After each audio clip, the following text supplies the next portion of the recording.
네, 우리 말씀 같이 보도록 하겠습니다. 우리 3월 첫째 주일인데요. 네, 오늘은 누가복음 10장입니다. 누가복음 10장 우리 1절에서 9절까지입니다. 교독으로 우리 한 절씩 나누어서 읽고 우리 9절 말씀 합독하겠습니다. 10장 1절입니다. 그 후에 주께서 따로 70인을 세우사 친히 가시려는 각 동네와 각 지역으로 둘씩 앞서 보내시며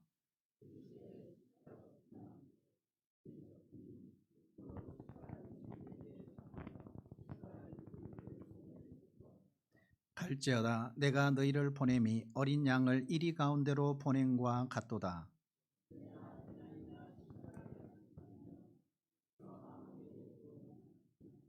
어느 집에 들어가든지 먼저 말하되 이 집이 평안할지어다 하라.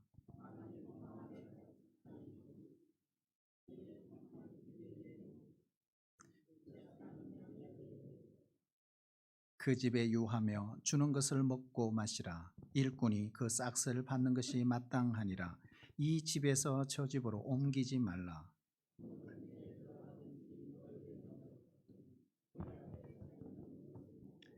거기 있는 병자들을 고치고 또 말하기를 하나님의 나라가 너희에게 가까이 왔다 하라. 아멘. 우리 새 학기 또 우리가 방학을 마치고 시작한 우리 이 시점에 무슨 말씀을 전할까 고민을 했습니다. 그러다가 오늘 이 본문을 우리가 또 묵상 중이니까 선택을 했습니다. 여러분 이 순모임도 개강하잖아요. 우리가 영적인 날개를 활짝 펴시고 정말 기쁨으로 오늘 주신 말씀처럼 하나님 이 새봄에 열심히 달리겠습니다. 특별히 영적인 추수꾼으로 열심히 살겠습니다.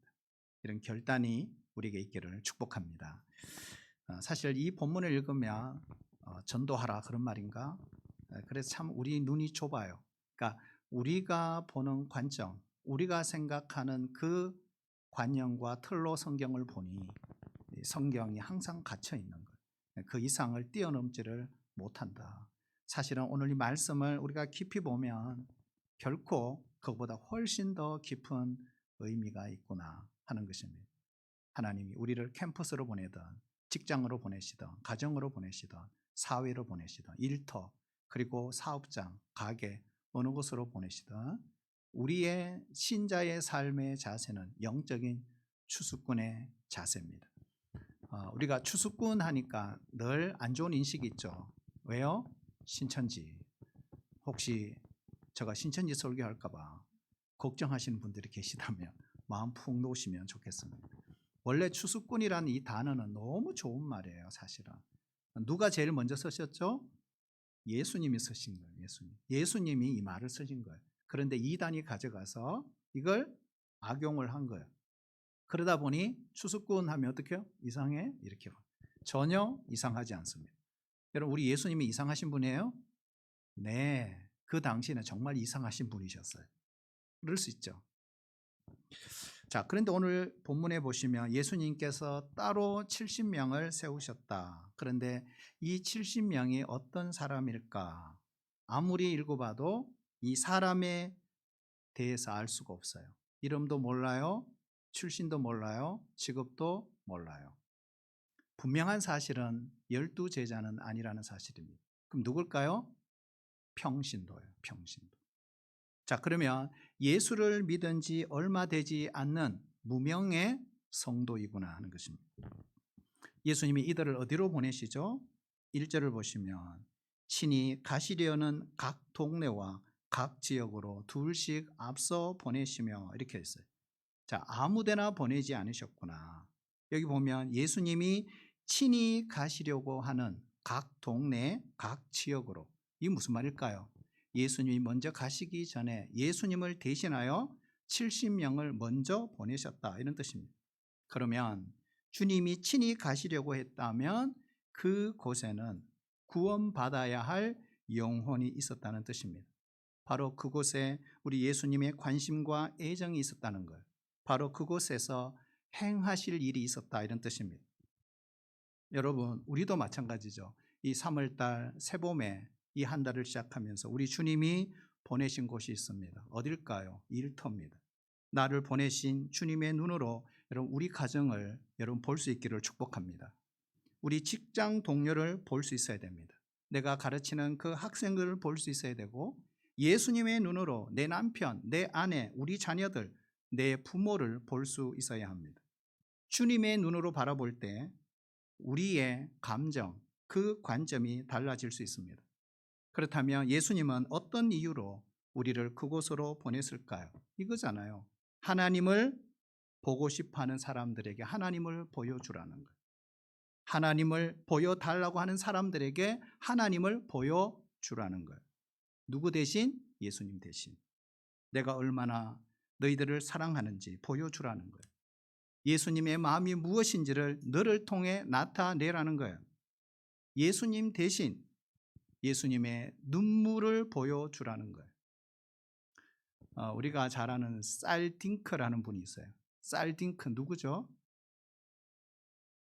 일부 때는 금방 하시더라고요. 역시 감히. 누구죠? 박항서 감독이죠. 그래서 이 베트남의 축구를 한 단계 업그레이드 시킨 유명하신 분입니다. 베트남에서만큼은 BTS가 아니라 박항서라고 합니다. 경기마다 이 박항서 감독은 늘 기도하는 모습을 TV에 잡혀 있는 거 여러분 보셨을 거예요. 그는 주일마다 꼭 교회에 가서 예배를 드렸다고 합니다. 그리고 그는 인터뷰를 할 때마다 이 베트남의 문화를 존경하고 베트남 사람을 좋아한다고. 그리고 자신은 겸손히 자신을 낮추었습니다. 그러니까 이러다 보니까 이 베트남 사람들이 이런 말을 한대요. 이 사람이 예수 믿는 사람이냐고. 그러면 이 박항서 감독 그리고 주변의 사람이 그렇다고. 그렇게 대답하면 이 베트남 사람들이 하는 말이 어쩐지 다르더라. 그렇게 반응을 보이더라는 거예요. 여러분 이것이 뭐예요? 짧은 에피소드지만 결국 보냄받은 자의 모습이라는 사실입니다. 복음의 불모지 사회주의 국가 그곳에서 보냄을 받은 자로서 우리 주님을 그렇게 나타내 보였다는 거예요. 우리도 그렇게 살아야 한다는 거예요. 자, 예수님은 이 70명을 보낼 때 어떻게 보냈죠? 둘씩 짝을 지어 보내셨다. 결국 2인 1조입니다. 왜 그랬을까? 서로 동력하라고 하는 거예요. 이들이 나가서 해야 될 일은 사람을 낚는 어부의 사명을 감당해야 합니다. 이걸 뭐라 그랬죠? 오늘 본문은 따를까요? 추수. 이걸 추수라고 표현하고 있어요. 영적 추수. 영적 추수는 영적 전쟁입니다. 그런데 영적 전쟁은 혼자 할 수 없습니다. 반드시 동력이 필요합니다. 서로 도와줘야 되고 서로 격려가 필요합니다. 이스라엘이 광야에서 아말렉과의 전투를 할 때 여호수아는 군대를 이끌고 나가 최전방에서 싸우고 모세는 산 정상에 가서 기도를 했습니다. 마찬가지입니다. 우리도 복음을 전할 때 정말 영적 추수꾼으로 세상 가운데 살 때 우리 추수의 현장에 한 사람은 복음을 전하고 또 한 사람은 복음 전하는 자와 복음 듣는 자를 위해서 기도를 해야 한다는 것입니다. 우리는 모든 일을 혼자 하려고 하지 말아야 합니다. 함께 동력해야 합니다. 사도 바울도 보면 가는 곳마다 하나님이 준비해 놓으신 동력자들이 있었습니다. 그렇다면 우리도 마찬가지입니다. 함께 기도할 사람, 함께 예배드릴 사람, 함께 순모임에 참석할 사람을 여러분 찾으셔야 합니다. 한 사람이 10걸음을 걷는 것보다 10사람이 한 걸음을 걷는 것이 훨씬 낫습니다. 우리가 주의 일도 마찬가지입니다. 나 홀로 하는 것보다 동력자들과 함께 하는 것이 훨씬 좋습니다. 우리 원주 동부교회 이 모든 사역이 담임 목사 혼자 힘으로 가능할까요? 결코 그렇지가 않습니다. 더 많은 눈물을 쏟고 더 많은 무릎을 꿇어 기도하며 죽게 하듯 전심으로 신실하게 헌신하는 믿음의 그 동력자들이 있기 때문에 가능한 것입니다. 그러므로 우리 모두는 하나님의 동력자들입니다. 오늘 주께서 이 70명을 파송하시면서 가장 먼저 하신 말씀이 있어요. 2절입니다. 우리 같이 한번 읽어볼까요? 2절 시작. 일꾼이 적으니 그러므로 추수하는 주인에게 청하여 추수할 일꾼들을 보내어 주소서 하라. 아멘. 자, 예수님의 첫 성이 뭐죠? 예수님의 첫 성. 추수할 일꾼이 많다. 추수할 것이 많다. 이거 일성이에요. 추수할 것이 많다. 자, 예수님의 눈에는 구원받아야 할 영혼이 많았습니다. 요한복음은 이렇게 기록을 하고 있어요. 우리 같이 한번 읽어볼까요? 요한복음 4장 35절 시작. 나는 너희에게로 오노니 너희 눈을 들어 밭을 보라. 희어져 추수하게 되었도다. 아멘. 사마리아 성 우물가에 에서 한 여인이 물을 기르러 왔다가 메시아이신 예수님을 만났습니다. 예수님을 만난 이 여인은 물동이를 버려두고 동네로 뛰어 들어갔습니다. 내가 메시아를 만났습니다. 와보라고. 많은 사람들이 예수님을 만나기 위해 나왔습니다. 그 사이에 먹을 것을 구하러 갔던 제자들이 돌아왔어요. 이렇게 말합니다. 선생님, 시장하시죠. 저희도 배고파 죽겠어요. 음식 준비해 왔어요. 예수님, 같이 드시죠. 유다 땅에서 사마리아까지 가려면 최소한 걸어서 4시간 이상 걸리는 거리입니다. 그러니 얼마나 배고프셨겠나 하는 거예요. 그런데 예수님은 음식을 잡수시지 않으셨습니다. 그리고 제자들에게 이렇게 말해요. 내게는 너희가 알지 못하는 먹을 양식이 있느니라. 제자들이 이 말을 듣고 수군거리기 시작했어요. 아니, 누가 예수님께 음식을 갖다 주셨나? 그랬어요. 그때 예수님이 이렇게 말해요. 나의 양식은 나를 보내신 이의 뜻을 행하며 그의 일을 온전히 이루는 것이니라 그랬어요. 얘들아, 나도 진짜 배고프거든. 그러나 내게 최고의 양식은 지금 나를 향하여 나오는 바로 저 영혼들을 구원하는 것이다. 이것이 바로 주님의 마음이었던 것입니다. 희어져 추수하게 된 곡식은 결국 뭘까요? 바로 사마리아 여인을 통해 그 예수님께 나오는 그 영혼들을 말하는 것입니다. 현재 통계적으로 보면 우리나라 개신교인들은 900만이 채 되지 않습니다. 2단까지 다 포함해서 900만. 2단이 지금 한 200만이 된다 그러죠. 빼면은 700만. 여러분, 산술적으로 700만이지만 실제로는 훨씬 더 적을 것이다. 그보다 훨씬 더 적다. 조금 거칠게 말하면 어쩌면 10명 중에 8명은 구원받아야 할 영혼들입니다. 우리도 예수님처럼 눈을 들어 여러분 밭을 볼 수 있기를 축복합니다. 세상을 보아야 합니다. 주님이 보내신 그 일터를 볼 줄 알아야 합니다. 우리 가정을 보셔야 합니다. 추수를 기다리는 영혼이 얼마나 많습니까? 구원받아야 할 영혼이 얼마나 많습니까? 죄와 사망의 법에 매여 지옥을 향해 달려가는 영혼들이 얼마나 많습니까? 열심히 살지만 삶의 이유와 목적을 모른 채 세월을 헛송세월 보낸 이들이 얼마나 많습니까? 지치고 상한 마음을 가지고 살아가는 사람들 얼마나 많습니까? 그저 예수님 말씀처럼 낭만 갖고 대기만 하면 추수할 영혼들이 너무나 많은 것입니다. 문제는 예수님의 눈에는 희어져 추수하게 된 영혼들, 구원받아야 될 그 영혼들이 보이는데 우리 눈에는 보이지 않는다는 사실입니다. 사실 우리가 함께 살을 맞대고 살아가는 가족들, 매일 만나는 내 직장의 동료들, 거래처 사람들, 늘 만나서 커피 마시면서 밥 먹으면서 수다 떠는 속마음을 나오는 그 친구, 그 이웃들, 내가 자주 방문하는 그 가게 주인, 점원, 바로 희어져 추수하게 된 영혼들이라는 거예요. 내 곁에 두셨는데 어찌 된 일인지 그 영혼들이 보이지 않습니다. 성도 여러분, 지금 여러분의 눈에는 무엇이 가장 많이 보이나요? 돈인가요? 인기인가요? 명예인가요? 자리인가요? 좋은 집인가요? 좋은 차인가요?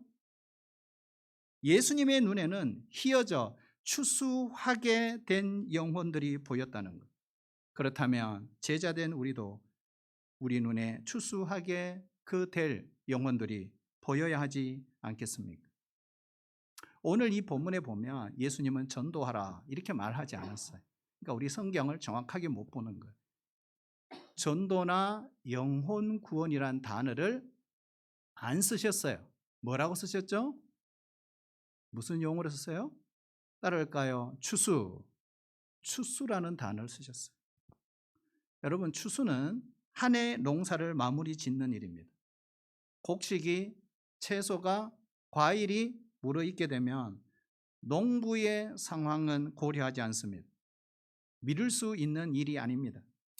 모든 추수에는 때가 있습니다. 때를 놓치면 모든 노력이 헛수고가 되는 거예요. 우리가 운전을 하고 또 시골길을 가다 보면 채소, 배추, 과일이 떨어져 있는 것을 종종 봅니다. 왜요? 추수할 때를 놓친 것입니다. 구원도 마찬가지입니다. 구원의 문은 항상 열려 있는 것이 아닙니다. 내일로 미루다 보면 복음을 듣지 못하고 이 땅을 떠나는 사람이 얼마나 많습니까? 고린도후서 6장 2절 우리 같이 한번 읽어볼까요? 네, 시작. 보라 지금은 은혜 받을 만한 때요 보라 지금은 구원의 날이로다. 아멘. 이때를 미루다가 낭패를 볼 수 있다. 사람의 일은 그래요. 그 누구도 미래를 아무도 예측할 수가 없는 거예요. 이사야 선지자도 이사야 55장 6절에서 여호와를 만날 만한 때에 찾으라 그래요. 때가 있다. 그러므로 영원 추수는 바로 지금이에요. 다음으로 미루면 안 된다는 거예요. 우리 주님께서 이 70명 전도대를 파송하면서 요구한 첫 번째 메시지, 그게 뭘까? 우리 같이 한번 볼까요? 추수할 것은 많으나 일꾼이 적으니. 자, 그 다음 중요합니다. 추수하는 주인에게 추수할 일꾼을 보내어 주소서. 뭐 하라? 주소서 하라. 이게 뭐예요? 전도하라고 하지 않았어요. 그러니까 우리 성경을 제대로 안 보는 거예요. 예수님이 그 사람들한테 가서 복음 전하라 이렇게 말하지 않았어요. 뭐 하라는 거예요? 따를까요? 기도하라. 기도하라는 말이잖아요. 그렇지 않나요? 기도하라는 말이잖아요. 다시 보세요. 추수할 것은 많으나 일꾼이 적으니 추수하는 주인에게 추수할 일꾼들을 어떻게 해요? 보내어 주소서 하라. 기도하라는 거예요. 여러분, 전도는 기도로부터 시작되는 거예요. 영적인 추수도 기도로부터 시작이 되는 거예요. 어떤 일이든지 우리가 기도 없이는 열매를 맺을 수가 없습니다. 지금도 마찬가지죠. 밭은 휘어져 추수하게 되었는데 추수할 일꾼들이 별로 없다는 거예요. 믿음 생활하는 성도들은 있고 교회를 찾아와서 예배드리는 성도는 있지만 영혼을 살리는 일에 영적인 추수에 관심을 가진 사람은 그렇게 많지 않다 이 말. 여기서 우리가 명심해야 될 사실이 있어요. 따라볼까요? 추수하는 주인. 자, 추수하는 주인에게 기도하라 그랬어요. 자, 이게 중요한 거예요. 추수하는 주인에게 기도하라. 이걸 뒤집어 말하면 추수의 주인은 내가 아니다는 거예요. 누구다? 하나님입니다. 이 사실을 안다면 추수하는 주인에게 기도할 수밖에 없다. 영적인 추수는 하나님께서 심고 이루어 놓으신 것을 거두는 일이에요. 심지 않고 거둘 수 없잖아요. 누군가는 파종하고 가꾸어 놓아야 열매를 거둘 수가 있습니다. 여러분, 우리 자신도 그렇잖아요.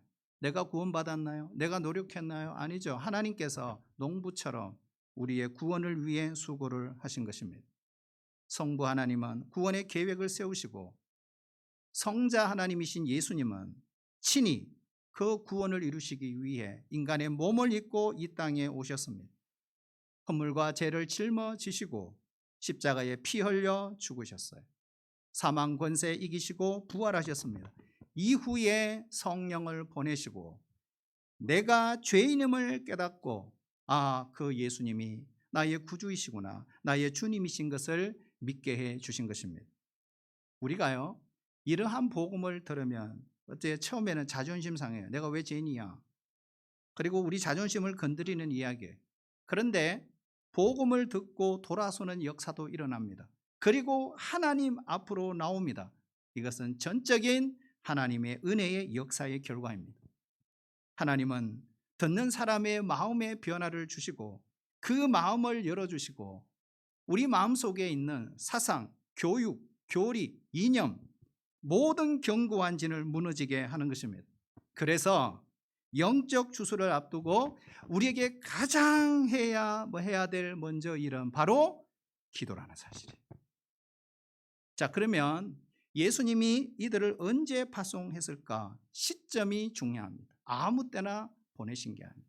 자, 우리 누가복음 9장 51절 우리 같이 한번 읽어볼까요? 시작. 예수께서 성천하실 기약이 차감해 예루살렘을 향하여 올라가기로 굳게 결심하시고 아멘. 요때 70명을 파송했다. 요때가 언제냐는 이게 중요합니다. 자, 이게 뭐 성천이라는 단어죠. 아직 예수님이 십자가에 죽지도 않으시고 부활하지도 않은데 성천이라는 말 나온다. 그럼 뭘까요? 십자가 부활을 전제로 하고 하시는 말씀이구나. 그리고 어디로 올라가신다고요? 예루살렘으로 올라가시기로 굳게 결심했다.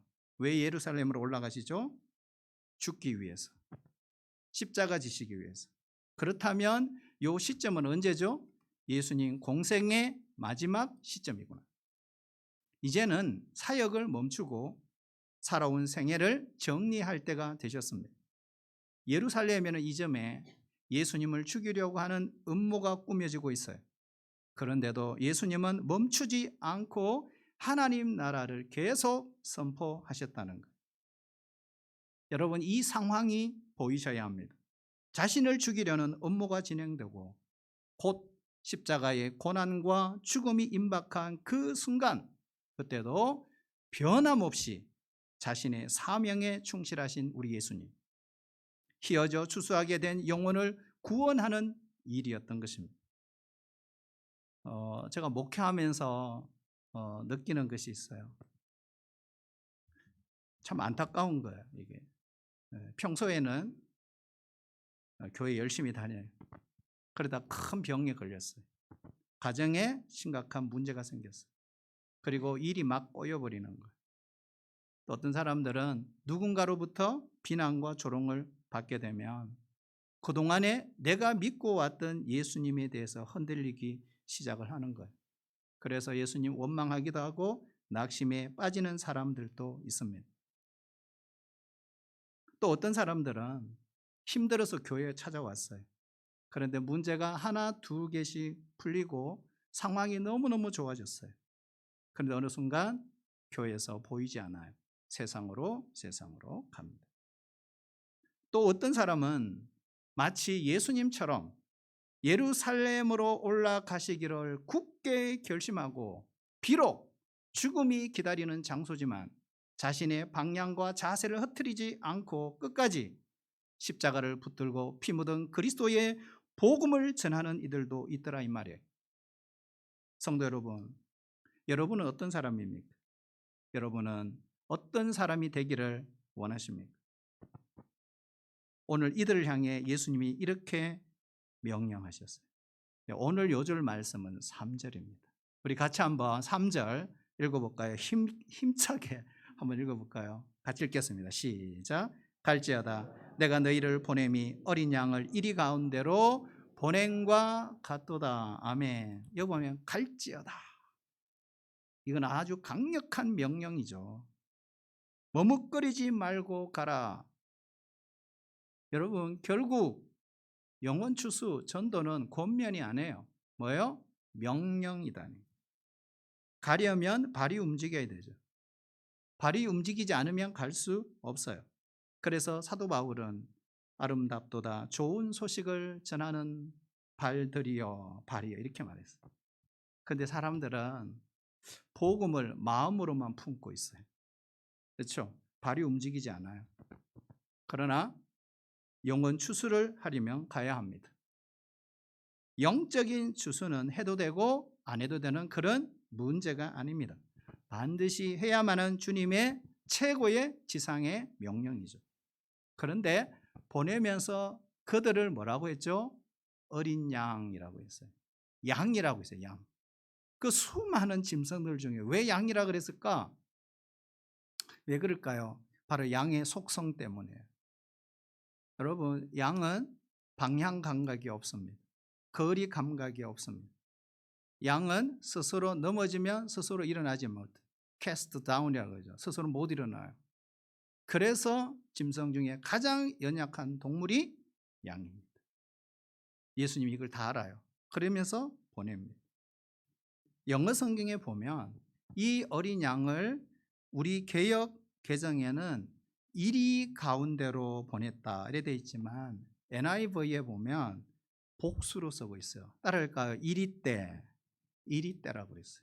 우리말 성경에도 보면 번역을 이리 때라고 번역을 했습니다. 그렇다면 예수님은 왜 세상을 이리 때로 비유했을까 하는 것입니다. 바로 우리의 현실, 우리의 상황이 어떤지를 표현하는 것입니다. 예수님께서 굳게 결심하고 예루살렘에 올라가는 순간 첫 마을에서 이미 예수님은 거절당하셨어요. 예수님조차. 우리가 신자로 이 세상에 살다 보면 때로는 환영받기도 하고 거절당하기도 합니다. 그만큼 우리는 세상을 만만하게 보면 안 돼요. 여러분, 일상적인 대화를 하고 평범하게 살 때는 세상이 우리를 건드리지 않아요.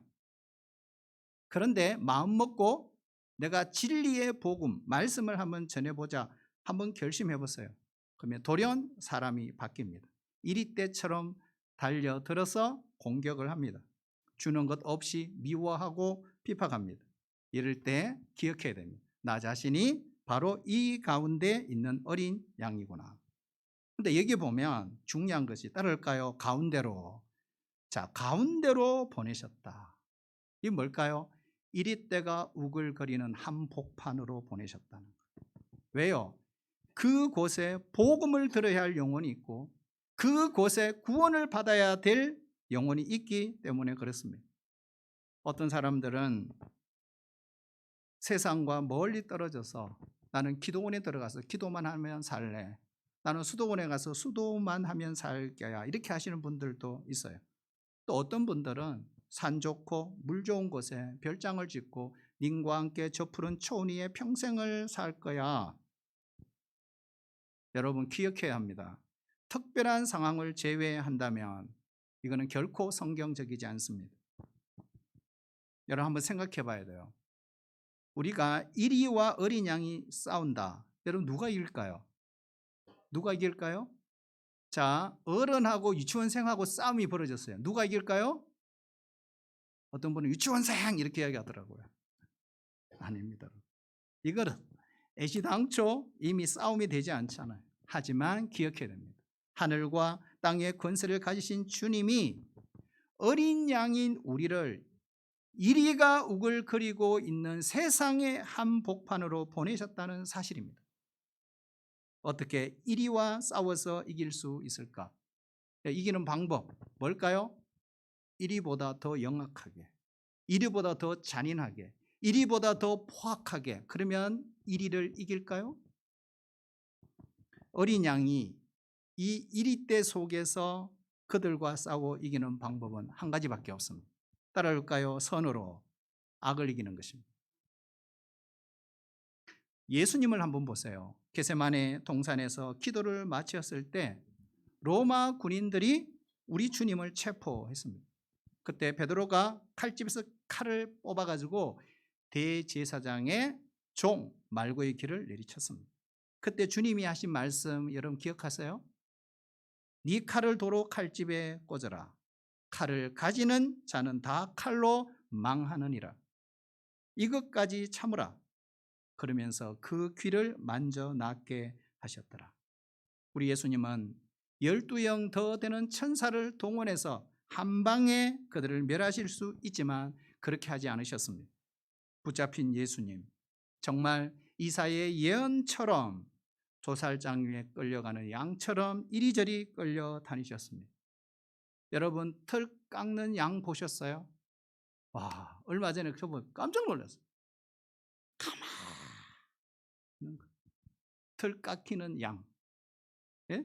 털 깎는 자 앞에서 잠잠히 양처럼 다 벌거벗겨지십니다. 그리고 고초를 당하셨어요.